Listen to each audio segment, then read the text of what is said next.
How to download and install Epson ET-2750 driver.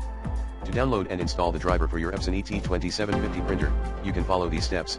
Go to the Epson support website and select your operating system from the drop-down menu. Click download to download the recommended driver package for your printer. Run the downloaded file and follow the on-screen instructions to finish the installation. Learn more. 1. Epson ET-2750 support Epson US.